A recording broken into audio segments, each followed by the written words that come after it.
இனி வீட்லயே பானிபூரி செய்யலாம் எல்லாரும். ஆச்சி பானிபூரி கிட்.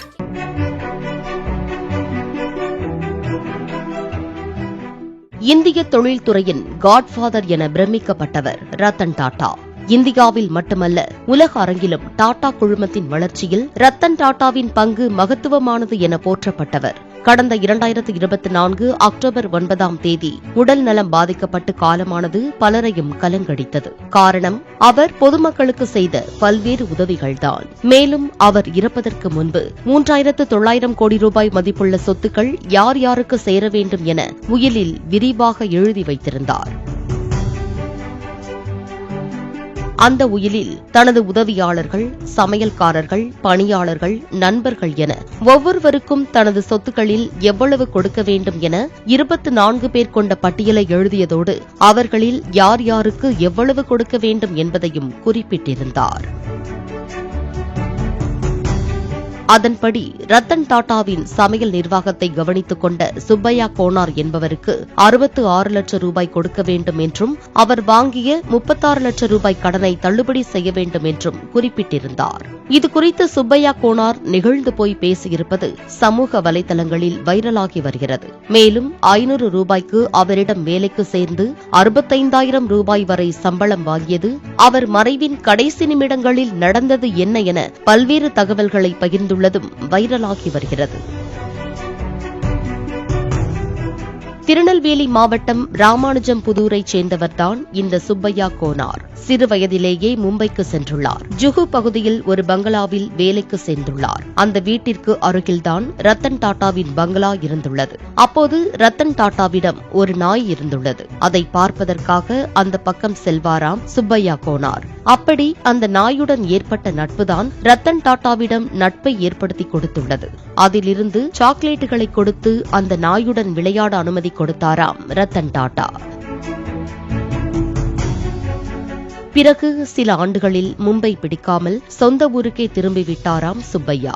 அப்போதுதான் ரத்தன் டாடாவிடம் வேலை செய்த சுப்பையாவின் ஊர்க்காரர் வேலைக்கு வரும்படி தந்தி அனுப்பியுள்ளார். இதனால் 1992 ஆண்டு மீண்டும் மும்பைக்கு வந்து ரத்தன் டாடாவிடம் உதவிக்கு சேர்ந்ததாக கூறியுள்ளார் சுப்பையா.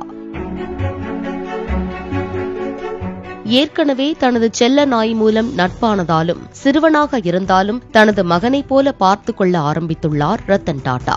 வீட்டில் அவருக்கு வேண்டிய உதவிகளை செய்வது, நாய்களை பராமரிப்பது, வீட்டை சுத்தமாக வைத்துக் கொள்வது, டேபிளில் சாப்பாட்டை எடுத்து வைத்து பரிமாறுவது, உடைகளை எடுத்துக் கொடுப்பது, அவரை அலுவலகத்திற்கு தயார்படுத்துவது என கூடவே இருந்துள்ளார் சுப்பையா.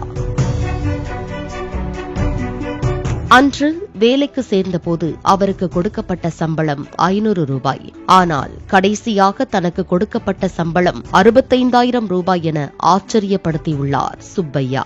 இந்த நிலையில்தான் ரத்தன் டாடா இறக்கும்போது நடந்ததை விவரித்துள்ளார் சுப்பையா. 2024 அக்டோபர் 6 கோவாவிலிருந்து வரும்போதே ரத்தன் டாடாவிற்கு பிபி அதிகரித்துள்ளது. அவரை அறைக்கு கைத்தாங்கலாக அழைத்துச் சென்றுள்ளார் சுப்பையா. இரவு நன்றாக சாப்பிட்டுள்ளார். இதனால் மீண்டும் திடீரென சர்க்கரை அளவு, பிபி அளவு அதிகரித்துள்ளது. இதனால் செவிலியர் மற்றும் நிர்வாக உதவியாளர் சாந்தனு நாயுடு ஆகியோர் ரத்தன் டாடாவை ஆம்புலன்ஸில் அழைத்துக் கொண்டு ரீச்மேண்டி மருத்துவமனையில் சேர்த்துள்ளனர். அங்கு அவரது உடல்நிலை மோசமடைந்துள்ளதாக மருத்துவர்கள் கூறியுள்ளனர். அதற்கு பிறகுதான் அவர் தன்னை விட்டு மறைந்ததாக கண்ணீரோடு விவரித்துள்ளார் தமிழரான சுப்பையா. மேலும் 35 ஆண்டுகளாக ஒரு மகனைப் போல கூடவே இருந்ததால் அவரது அஸ்தியை கரைக்கும் பாக்கியமும் தனக்கு கிடைத்ததாக கூறியுள்ளார். நிர்வாக உதவியாளர் சாந்தனு, சமையல்காரர் ராஜன் ஷா ஆகியோருடன் சேர்ந்து அவரது அஸ்தியை அரபிக்கடலில் கரைத்த போது கண்ணீரை கட்டுப்படுத்தவே முடியவில்லை என கலங்கியுள்ளார் சுப்பையா. எப்போது வெளிநாடு சென்றாலும் சுப்பையாவுக்கு கலரான கைகடிகாரம், மேட்சாக டி-ஷர்ட் வாங்கி வந்து கொடுப்பாராம். அவர் அணியும் உடைகள் அனைத்துமே ரத்தன் டாடா வாங்கி கொடுத்ததுதான் என நெகிழ்ச்சியோடு குறிப்பிட்டுள்ளார்.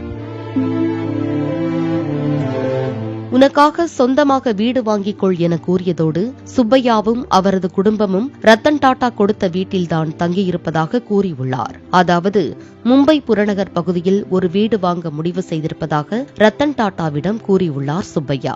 அந்த வீடு வாங்க தேவையான பணம் 36 லட்சம் ரூபாய் கொடுத்ததோடு அதை சம்பளத்திலும் பிடிக்காமல் ஒரு நாளும் அது குறித்து பேசாமலும் இருந்துள்ளார் ரத்தன் டாடா. நானோ கார் தயாரிப்பு தொடங்கியவுடன் ஓராண்டுக்கு பிறகு ஒரு நானோ காரையும் சுப்பையாவுக்கு பரிசாக கொடுத்துள்ளார். அவரது நினைவாக எங்கு சென்றாலும் குடும்பத்தோடு அந்த காரில்தான் பயணம் செய்து வருவதாக கூறியுள்ளார் சுப்பையா. இதையெல்லாம் தாண்டி ரத்தன் டாடா குறித்து கூறியது இன்னும் நெகிழ்ச்சியானது. அதாவது ரத்தன் டாடா தன்னை பணக்காரராக காண்பித்துக் கொள்ள மாட்டார். யாரை பார்த்தாலும் உடனே வணக்கம் சொல்லிவிடுவார்.